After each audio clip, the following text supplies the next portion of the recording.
again, Broncos country. Really excited to chop up some Broncos with you all this week. Bourbon, Broncos, and no BS.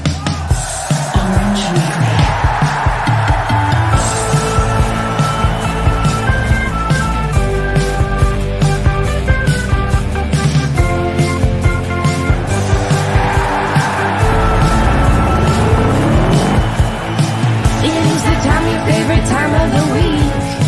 We're not for the Raiders, Chargers, or Chiefs. So grab your brews in your fantasy league. We got that blue and orange blood that you bleed. The most loyal fans there ever could be. We are that mile high Broncos country.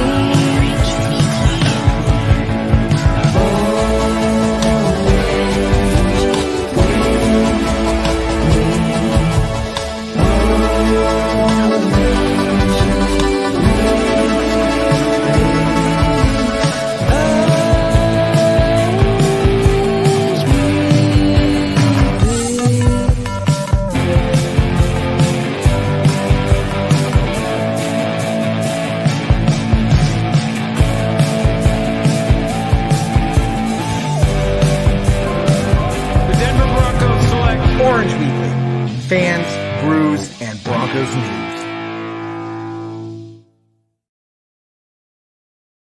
What's going on, Broncos country? Welcome to game day. Yes, the Broncos are in Tennessee, getting ready to take on the Titans. Lots of stuff to cover. Want to hear your thoughts, your questions. Jared should be here in a little bit, hopefully. But again, want to talk to you all and hear what your thoughts are before the game. I do have the inactives list pulled up. It's going to be a tough one today for a number of reasons. But the big thing is, of course, the Broncos are coming off the bye week. Had plenty of time to rest and prepare for this matchup. Now, a lot of stake. Pretty much every game is going to be a make or break game for the Broncos season, assuming they were to win today. Broncos win, they go to 4-5. We lose, we drop down to 3-6 on the season. And we'll talk about that based off the outcome of the game. D-Rock, how you doing? Watching us over on YouTube. Glad to be here. This game's gonna be tough. It's a tough guy, folks. Injuries after injuries. So yes, let's just start with that because that's the big one. So Titans are going to be without linebacker Zach Cunningham, safety Amani Hooker, defensive tackle Jeffrey Simmons, and cornerback Josh Thompson, as well as some other ones. Quarterback Tannehill. Ryan Tannehill is going to be questionable, as well as Fulton and Strong, some of their defensive players there. So it can be interesting to see what the Titans do. As for the Broncos, here's the long list. We have already ruled out Beck, Browning, Hamler, Cameron Fleming, and cornerback Darius Phillips. A couple of those for injury, and a couple game time decisions. It sounds like Nick Benito with an illness, Kendall Hinton with an illness, and Justin Simmons with a knee issue are all questionable. So it's going to be interesting to see what we're able to get going in terms of these injuries, who's able to go on the field out of those last three there. Obviously, hopefully Justin Simmons. Nick Benito has been starting to show some progress, and that's what we kind of need him out there, right? Obviously, it sounds like there's maybe an illness going around. A couple of these guys are sick. So it's probably something they caught from each other, I'm guessing, or whatnot. Plus, it's just that time of year, guys. It's going to happen. So Hinton is going to be interesting one to watch because, of course, we know how beat up we are on in the wide receiver room, and so that's going to be something to watch for. Let's see. Justin, yeah, Broncos had better bring that run defense today. I'm telling you what, Josie Jewell might be in for a big day. I mean, he has to be. Those linebackers have got to be ready because, look, we haven't faced, this type of run game in a while. And the last time you look at what some of these other teams that beat us recently have done, to include the Raiders, which is probably our biggest loss of the year so far in a number of ways, is they just ran the ball right down our throats. They just ran it right down the gut. And, it worked on us. So, it's great that we have this awesome pass defense, this pass rush that's working, but we've got to find something for the run game, right? That's going to be huge today. If we're able to stop that run game, that's actually going to give us a chance. D-Rock, what are your thoughts on Kenny G, Dulcich getting more targets? This is great, guys. This is great. Look, in the last 3 games that Dulcich played, he had more receiving yards from a rookie tight end standpoint than anyone else in the league in 3 weeks. Well, okay, Dulcich in 3 weeks has more receiving yards than any other rookie tight end through the entire season.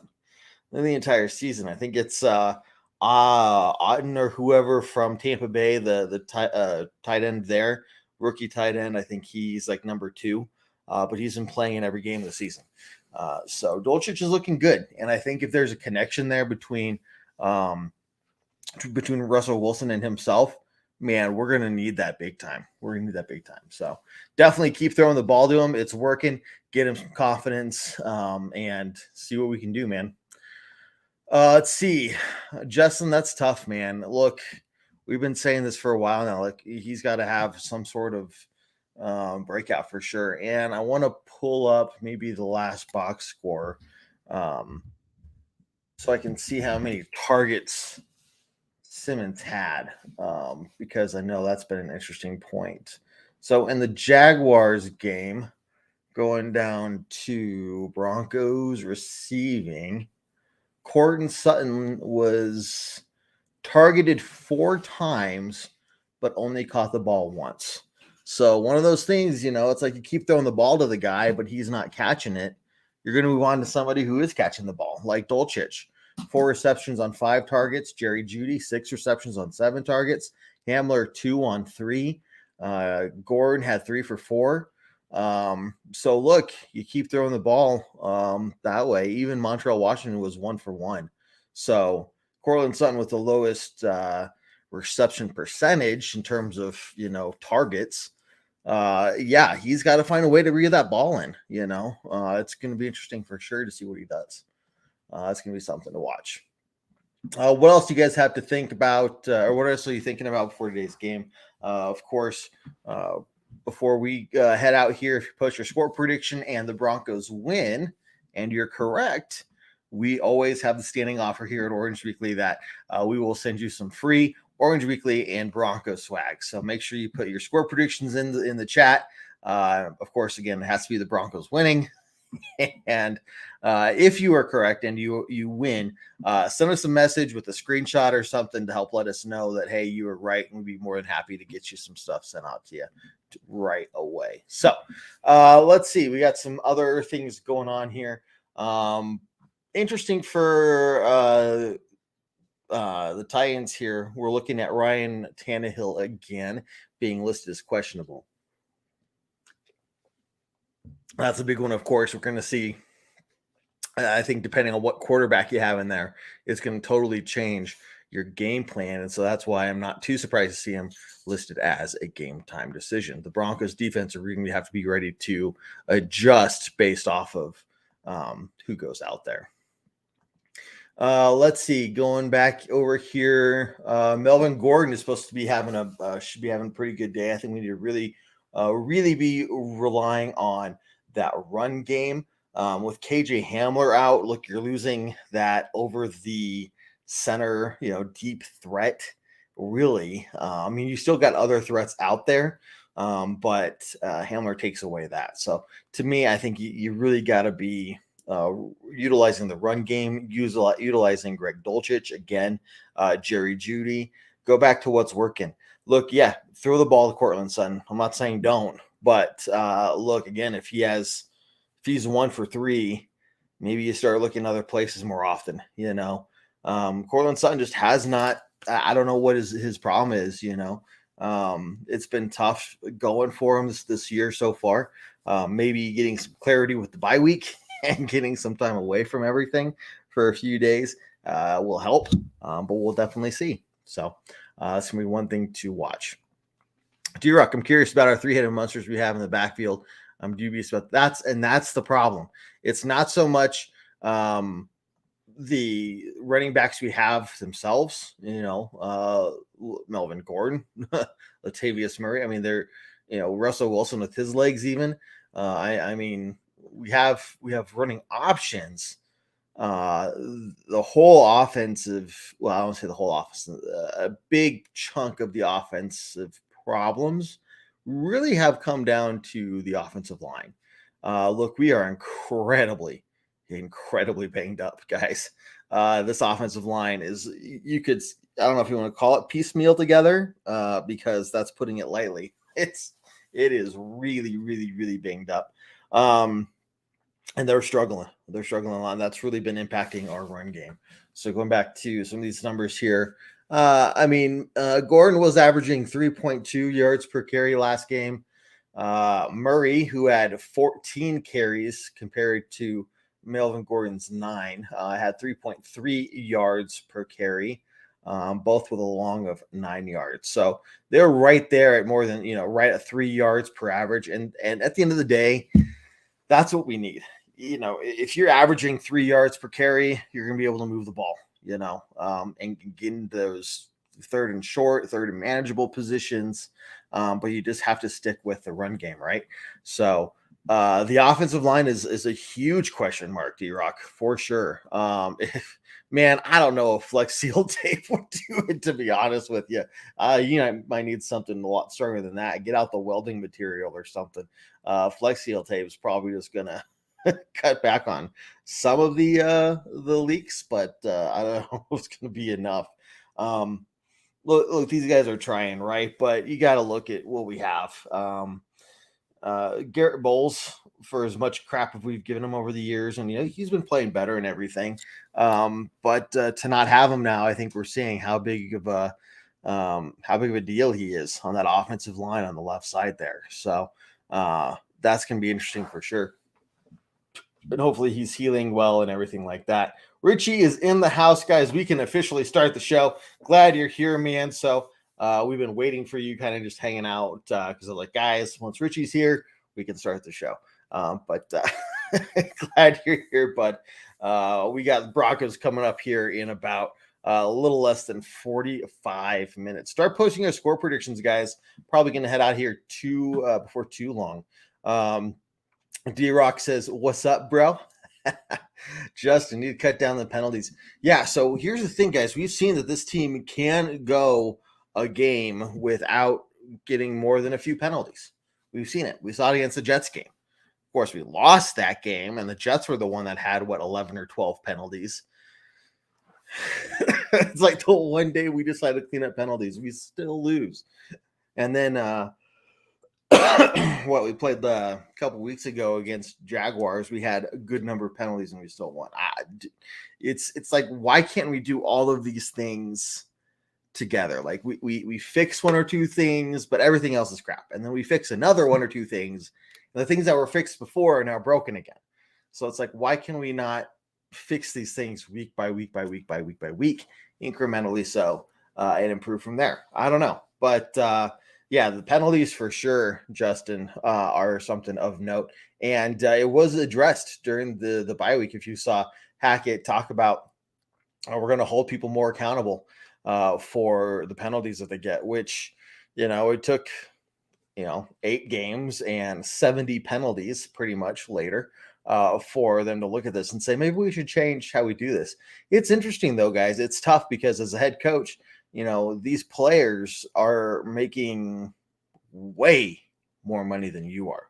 It's not like in college where the coach is the football coach is the king of the organization. The football coach pretty much gets final say over everything. Those players, listen to them.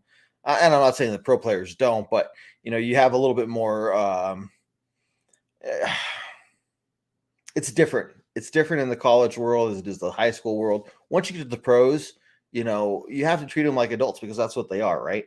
So the coach can't be going into the locker room just screaming at people and telling them, go run 5 miles because you fumbled the ball. You can't do those kinds of things, right? So it's going to be interesting to see what they do to keep things, hold people accountable And we're probably not going to see it, obviously. It's going to be, I think, more amongst the players holding themselves accountable. But that's something to see. What are they going to do? They talked about it. They've addressed it in the media and publicly. So what is that going to look like on the field?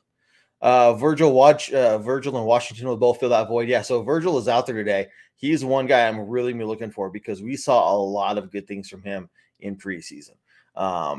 Obviously, preseason is preseason. I get it. You're playing against second, third, fourth stringers for the most part.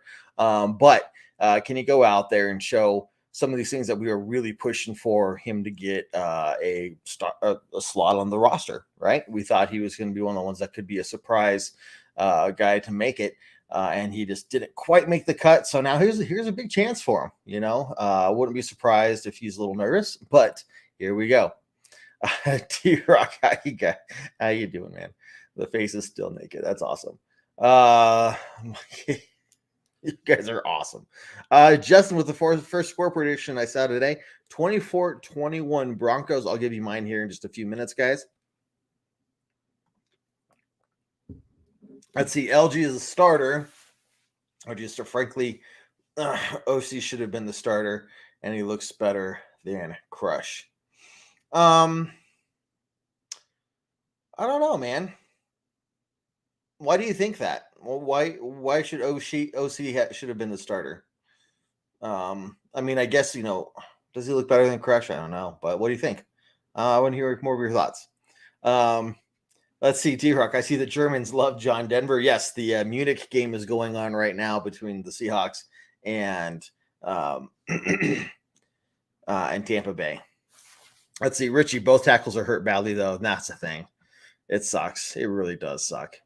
D-Rock, the last 3-4 years have been really bad for us on injuries. Is it conditioning or something else? Something else. And the reason I say that is because, we can bring on my brother. If you guys check out the Monday night show, Orange Weekly After Dark, my brother is a physical therapist. He's worked with sports teams. He's worked with athletes at the collegiate level, competitive collegiate level. So he knows, these things, and masters and all that stuff. Right. So he's been around the athletic training world for a while now. And while it's not the pro level, it's still, injuries are injuries. And there's just a level of luck. There's some luck to it, conditioning only helps so much. And at this point of the year, these players are conditioned, so when you see guys go down with ACL tears and stuff, it's not, because they didn't do anything for training camp or, had an easier training camp or whatever that is. Right. I think it's just, and I'm going to butcher pretty much this explanation, but Jason can give it to you in a whole lot more detail. It doesn't come down to, I've seen some people say, oh, well, it's the training staff. We should fire the training staff because players keep getting hurt. That's not how it works. Is there stuff you can do to help prevent injuries? Yes, but it's not a for sure foregone conclusion. Just bad luck. I mean, look at the Avs. They're incredibly banged up right now. It's not conditioning. I mean, they're the reigning Stanley Cup champs, and they're just getting beat up left and right if you haven't been following the Avs. So it's a really good question, D-Rock, but I'll let my brother answer that one later if you want to come back tomorrow night. So good. Tampa Bay 121-16. Good to see the Seahawks go down. D-Rock, in my opinion, I see this as a conditioning thing. I also see it as an overall leadership thing as well. Too many players get too relaxed in the offseason. That's, interesting point. Again, as head coach, once the players go off for, the offseason, it's up to them what they do. If they want to go gain 60 pounds because they're not doing anything, okay, but you got to be in playing shape by the time you come back, right? Or you're not going to have a roster slot. Or you can use that time to stay in peak condition or, do the things you need to do to improve during the off season so you can come back ready to be better next year. That is a leadership thing to some degree. I mean, you can only do so much, but at some point the players need to step up and do the right things themselves. So, but at this point of the year, and D-Rock says leaning towards training staff. Again, I'm not going to mess it up anymore. Let's come back tomorrow night and ask my brother because he'll be able to explain it a whole lot better. All the greats seem to rarely get hurt, but always trained like animals. There's a level of luck there. Look, I mean, I'm clumsy as hell. I could just, I trip going up the stairs, Meanwhile, here's Tom Brady, who does all the crazy, crazy things he does, and he's out there playing at 450 years old or whatever age he is now. I don't know. But yeah. Let's see. Should have started over Crush. He was way better. He saw an immediate upgrade. Yeah, there's thoughts there for it. I mean, at this point, man, it's just kind of tough because there's so many things that we can look back and say, here's what we should have done better, blah, blah, blah, blah, blah, right? Hey, let's get some more score predictions in here. I'm going to start wrapping this up, guys. Just give us some time before the game. Can we talk about Alex Singleton? Because I need to eat some crap. Hey, he's played really well. But I think he's one of those players that weren't too sure of, maybe unproven. Plus with a lot of other bad things just going on with the team, it's like, why would you bring this player, up to play and this guy's not going to do well? He just goes out there and balls, he balls out. It's fantastic. So, look, we're all wrong sometimes. But hey, it's a good thing to be wrong about because Alex Singleton has been playing very well.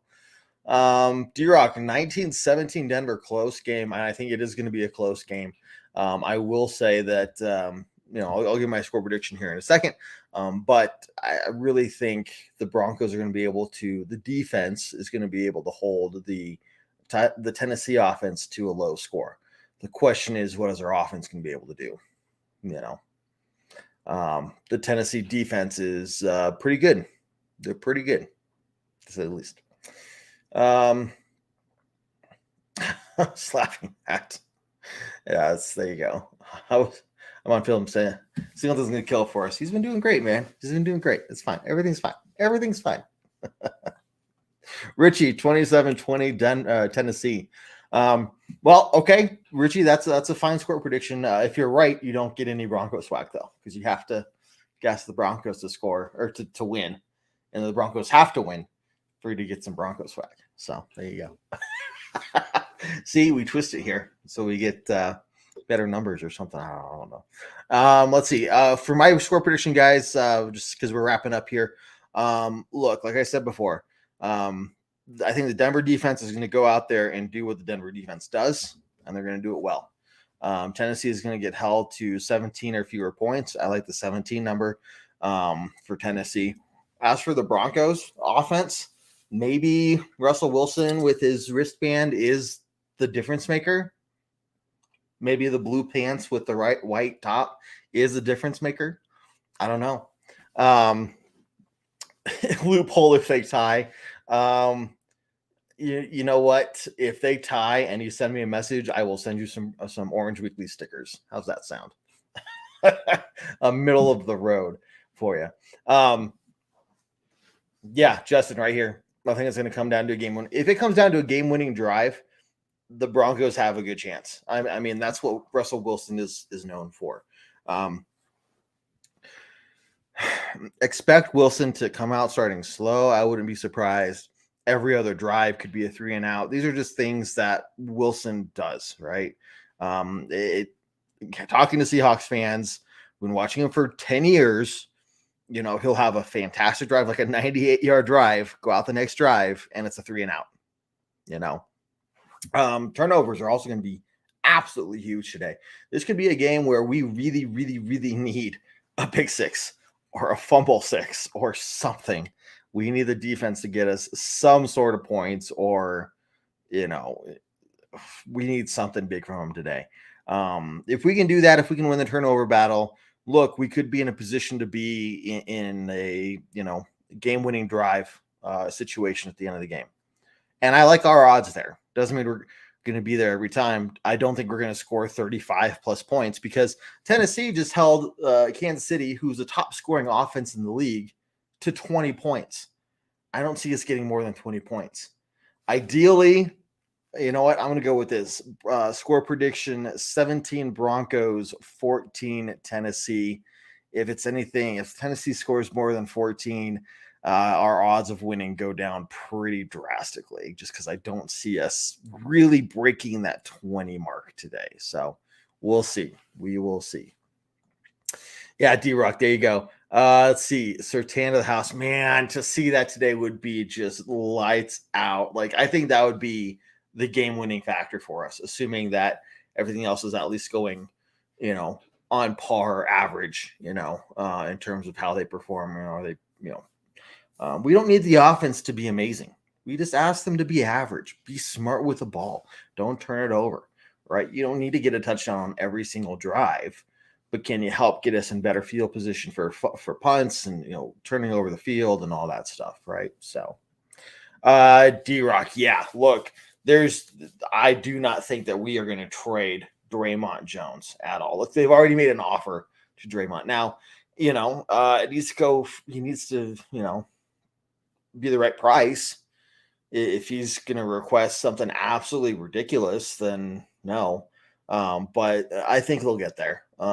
Look, that's a whole nother story. That's maybe more of a Tuesday show conversation, but I'm 99% sure that we're going to keep Draymond. I mean, that was such a big part of the Bradley Chubb trade, was to free up cap space so that we could keep him, right? So, let's see.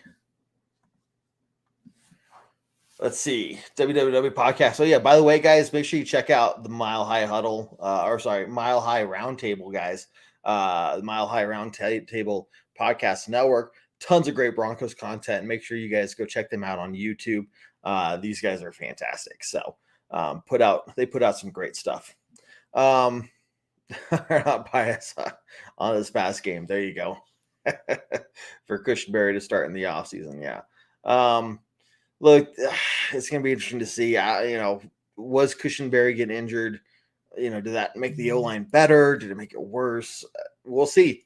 Maybe it was just for that game, but we'll see what they do today. So, probably not, D-Rock, to be honest with you. I mean, a couple, but I don't think he's going to give up any big plays. So, look, Sertan is a guy that you just do not want to throw to. Because even if it looks like PS2 is out of position, he's not. He is ready to strike. So it'd be great if he does, and he picks one off and just reminds everybody, like, hey, here's why you shouldn't be throwing to me.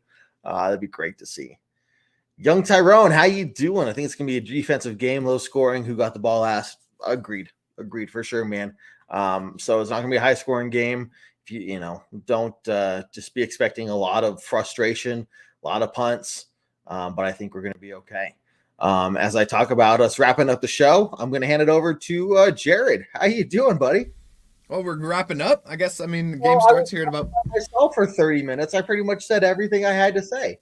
So yeah, well, I get that. Sorry I'm late, as always. It's okay. Now you're here, so we're going to keep the show going, everybody, for this little while longer. Well, man, interesting. I covered some of the, the inactives, the injuries and stuff like that. What are your thoughts going into today's game? Bye week is over. A lot of, some news throughout the bye week and stuff like that. But here we are, man. Yeah. Look, Tennessee's a tough team to come into going into Tennessee as well. That's kind of a rough time. And Tannehill looks like he will be back. He will be playing, so that's an interesting take. If you guys didn't know that, it looks like that's going to happen. And Justin Simmons being out is going to be huge. I think that's going to be a thing. Let's watch for PJ Locke. Wait, is he officially out? Yeah. When did they say that? Yeah. This morning. Because last I checked, he was questionable. Yeah, no, he's done. Damn. Let's see. Okay. Broncos full inactives. Andrew Beck, Baron Browning, Cam Fleming, KJ Hamler, Marlon Mack. I think he's a healthy scratch. Darius Phillips, Justin Simmons, and Uwazurike. Yep. No, there it is. Okay. Well, yeah, there you go, man. So yeah, that's a rough list, along with our already beat up offensive line and among other things. It's gonna be rough sledding here, but I think we can still do it. I think I'd really like to see the offense being turned around a little bit in the offseason, maybe work together, looking a lot of film and seeing what they can do to be a little bit more efficient, specifically in the red zone, but ultimately just be more efficient. So we can put points on the board, because it's been really bad. So, that's my basic thoughts about this game. And let me double check. Really, no, I'm looking at it right here. Richie, and for everybody else. So the defensive lineman Jeffrey Simmons is out for Tennessee. However, the safety Justin Simmons is also out for the Broncos. I'm looking at it right here. Both Simmons are ruled out. So, Richie, if you want to revert back to your original score prediction, you can do that. Did you guys already do score predictions? Oh, they've been trickling in. Oh, okay. I just gave mine, but trying to check the most recent with all the news, what the line is. And here's a good question, Young. I'm not sure if you go by Young or Tyrone, but yeah, man. Does it? I don't know. I don't know if it's a comfort or if it's a something to fall back on. Cut down the confusion. Make sure that I have everything there that I need to be calling out. Oh yeah, that's what we've changed this week. And you got to remember, like, these things change every week. I mean, what stories are Peyton Manning would go in on Tuesday or Wednesday, and pretty much they change 10 to 15 code words for the week. And so, the game's plan change on your opponent, all that stuff, right? So to have that there as maybe just a little, it backs you up a little bit, maybe. I don't know, Jared. I mean, I'm stretching here because I want this. I don't care if these guys have to wear like rubber chickens on their head. Like, if it works and we win, do it. Like, well, it depends. So most of the time, the wristband's all about how comfortable you are with the offense and understanding what your reads are and stuff. And at the NFL level, it's not so much being able to call the plays. You got to memorize that stuff. It's more about your reads, what your reads are, and what you're looking for in the specific scenario. Okay. Again, the difference at the high school level, or the high school and college level to the pros, is that you don't you in the pro level, you have a guy in your ear all the way up until 12 seconds before the ball snapped. So the guy can tell you everything you need to be looking at. Like, hey, in cover 2, I want to run this, and man, I want to run this. Here's your 2 plays. Call them and then get to line and make the adjustment. So that's how it normally works. Will the wristband make a difference? I don't know. I think we're kind of grasping at straws there. It's really a comfort level thing for Russ. I don't know if it's an ego thing for him. With the whole back and forth in Seattle, like, oh, I refuse to wear it because I know what I'm doing kind of thing. I'm not sure, but specifically here, I don't think it's a grasping at straws thing, and I think it's just one of those, yeah. Do you think, and there's some, D-Rock and Richie, I'm going to get your questions here in a second, but do you think we're going to see more of the simplified offense that we saw against Jacksonville, or is that just not going to work against this defense? No, that's exactly what we're going to run. It's got to be quick. We're going to run. It's not simplified. It's quick release offense. People keep saying, "Oh, it just looks like a high school offense." It's quick release offense. There's nothing complicated about it because we don't have time to get complicated. We don't have time to let routes develop downfield. And Russ isn't reading the deep stuff because he's not reading the short stuff when we're trying to take the deep stuff. He's always reading the deep stuff and then end up taking a sack or throwing away or whatever the case is. So we have to simplify it to the level of quick release where you get 1 to 2 looks and then that's it. And even in the deep, more the routes that take a little bit longer time to develop, it's going to be a 1 to 2 read and then just go, or 1-2 read and then outlet, as opposed to using all 4 receivers, which is unfortunate. But until he can get comfortable, that's probably what we're going to see. And look, if it works, I don't care. Quick stuff, quick release, gains of 3, 4, 5 yards per play. You're going to keep the Tennessee defense out there for a long time. You're going to get them tired. So that's actually, that could work to our advantage if we're smart about it. Look, who was it? What was that comment? Justin. catching the ball makes a difference too, right? So you can do the quick release and stuff, but we've got to make these things happen. Jared, here for you. Quick highlights. We talked Singleton playing well at ILB. How our poor Oli has been playing, and Jeffrey Simmons is out for Tennessee. Yeah, Jeff Simmons. he corrected it. I know, but I had to call him out on it.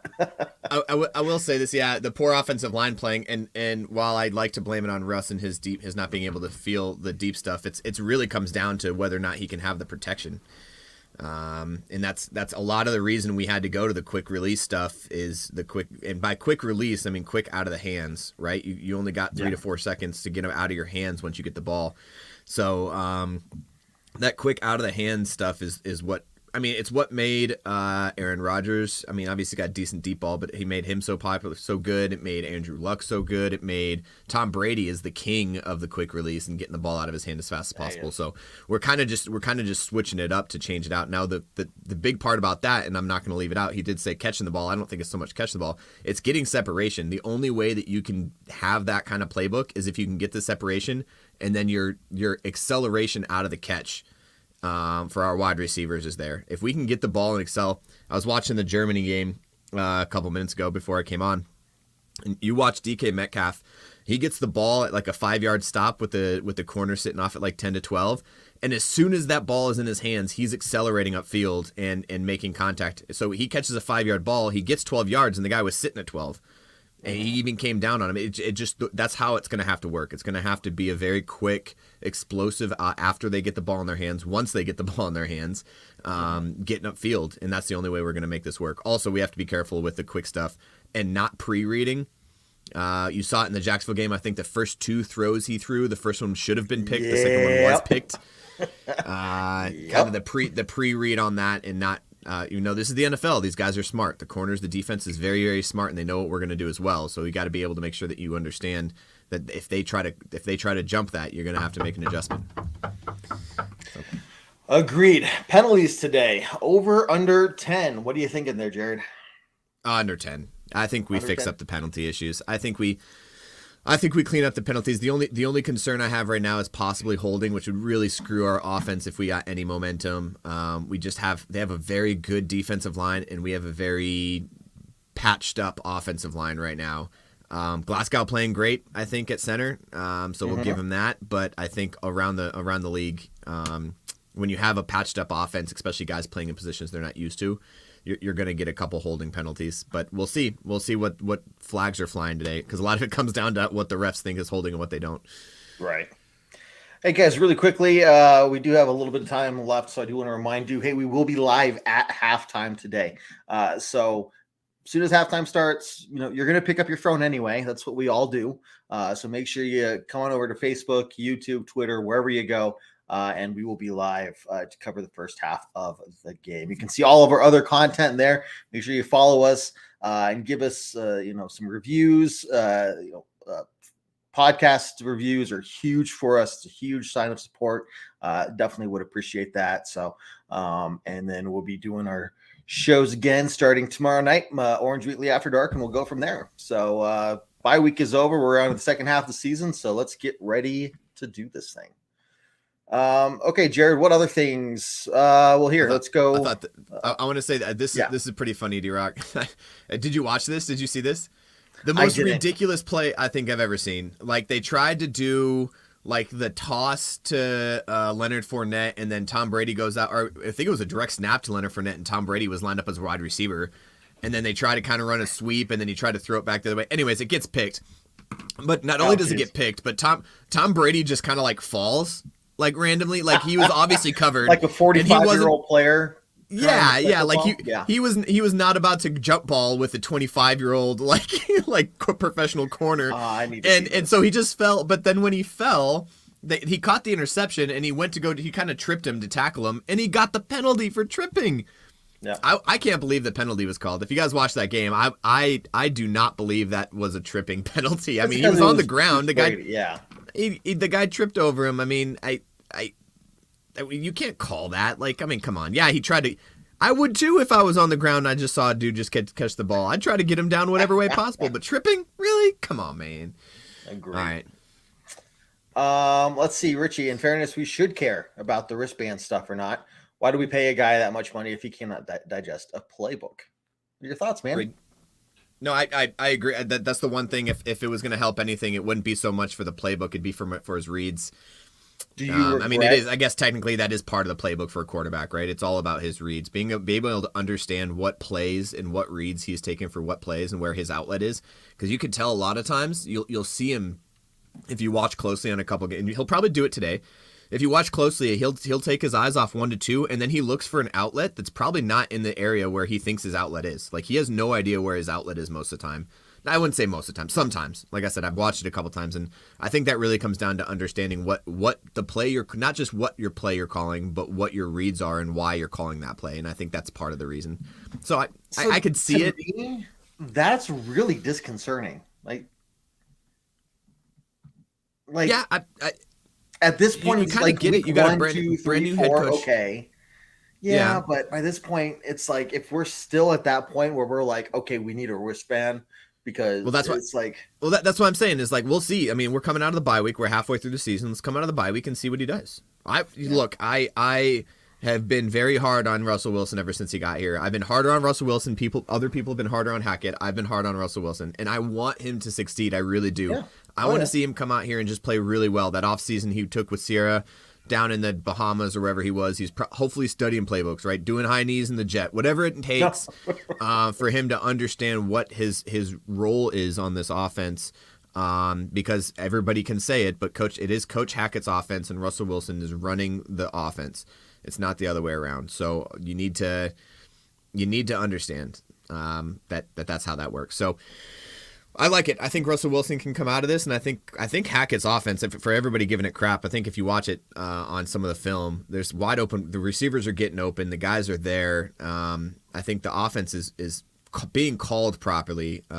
Now there was a couple of rough calls earlier on in the season that everybody likes to focus on because it kind of swayed the game a little bit, but. Yeah, Russ needs to understand the playbook a little bit better, and if it's a wristband that it takes, it's a wristband that it takes. I think it's just studying really all it takes. I like it. All right, let's get some other questions. Offense needs to be great today. Yeah, we talked about it. We'll talk. Hey, Tyrone, we'll talk about this probably on Tuesday night. We'll talk a little bit more. Let's get through this game first, and we'll discuss what our thought process is for Hackett next year. Let's see. Just hope make smart choices on short down and distances. Yeah. What was it last against the Jaguars? We actually quarterback snuck it. It was like the gods were raining down for us. I can't believe we actually did it. And then offense needs to be great today. Thanks, Anthony. Appreciate it. We gotta get there. Does the fact that Tennessee just held Kansas City to only 20 points mean anything to you, or is that just no? To me, it's like the top scoring offense in the league against us. Like and I'll say this: the disparity in this league is much. There's not as much disparity in the league now as there was a couple years ago. There's no real one team that you're like, yeah, they're going to beat everybody in this league. Mm-hmm. I can't think of one team that right now, even the Broncos, for all that we are and all that we're not, I don't see us not being competitive in games unless we decide not to be, if that makes sense. Yeah. No, it does. While Kansas City has a chance to be a great offense, if you look at their scores, they're not always putting up 30 points. Same thing with the Bills. Sometimes Josh Allen's only getting like 5 fantasy points, right? Like you gotta look at sometimes. Not all the teams that are really like absolutely great are going to be great every single week. So I do think, because there's other teams. Let me look up Tennessee's real quick scores against, because while they do have a good defense, let me see. Yeah. No, I see what you're saying. Look, while you look that up, I would say, Anthony, offense doesn't need to be great. They just need to be average. We're not looking for 30 points today. I think we can hold Tennessee to 14 to 17 points. If we ask our offense, go out there and get us 20 points, I think that should be able to be a win in our book. They've only allowed 20 points, more than 20 points. 20 points or more twice this season. or 3 times technically. So the Giants, they lost 21-20 in the first game of the year. The Raiders scored 22. They won 24-22. And then last week against the Chiefs was 20-17, where they lost 20-17. So everything else, they've held the offense under 20 points, 17-17, 10-10. So now, granted, you're talking about Texans, Colts, Commanders, and Colts again. So, but they held the Bills. Never mind, I lied. Bills scored 41 on them. I take that back. Oh, gotcha. So other than the Bills game, I guess they're holding people to 20 points or less. So and that's another thing that we could look at. If we can put up 20 points against this defense, who's been doing that to other teams, maybe we could do it. But I think the other reason too is the reason they're low scoring games is both of our offenses they're specifically is a ground and pound and take the time. Yeah, exactly. Take your time on offense and run that clock and just get the points to score and what you need to get the touchdown or to get the win at the end of the game. Yeah, I don't know. I'm interested to see. I'm so tired of 3 and outs though. I'll say that. Yeah. If we can get a couple first downs before we punt, that'd be nice. That'd be nice, right? That. At least get some good field position when we flip it, So, well, let's go ahead and do this. Talk about Russell Wilson being short is great, guys. Yeah, exactly. I'm not sure if you're watching it. Yeah, I am. These guys are awesome. He's taller than a dwarf. Richie. Yeah, Tom Cruise heels. Can't jump on a couch to get better vantage points. Skycam come down Mission Impossible style. All right, let's get to some score predictions. This game's getting ready to start. I gave mine already, Jared, so I'm going to hand it right off to you, man. Well, what's yours so I don't steal it? 17-14 Broncos. I like it, actually. I like it because they haven't scored. I don't think they get as many I don't think they get 2 touchdowns. I think we hold them in the red zone. That's the one thing that our defense is pretty good at. Yes, it is. So, I think they do let up some long drives, but I think they end up with field goals. I'm gonna say 13 points for them, so they get 1 touchdown and 3 field goals, and then or I guess it's 2 field 16. Let's go 16 to. I want to say we score 23, man. Okay. I want to say we drive the ball down. I also think our red zone woes continue, but I think that we can get a few field goals, get a couple touchdowns. 23-16 is my prediction here. I like it. Lots of field goals in my prediction. Lots of field goals. Yeah. Well, hey, that's fine. Richie does make a point here. Jeff Simmons was playing that KC game. He makes a big difference out on the field. He does in the middle of that one defensive thing to line. watch It's crazy. For. So could be a big. So thing did we talk about last thing before we go? We didn't really talk about what our running back room is going to look like. I do think that Melvin Gordon's going to get the fair share of the carries. Now it does help that we've had him through it. Oh crap! The guy we got from New Orleans, or not New Orleans, from the Jets. No, Edmund. Chase Edmonds? Chase Edmonds. Wow. Yeah. Sorry, I blanked on that. We did get him, and he has been here through the bye, so he's probably got a pretty good handle of the playbook at this point as a running back. But I do think that we're going to see a heavy hand of Melvin Gordon. If we don't see the one thing I think I'm interested to see if we do, and I'd like to see us do, is give them both, do kind of the Melvin Gordon,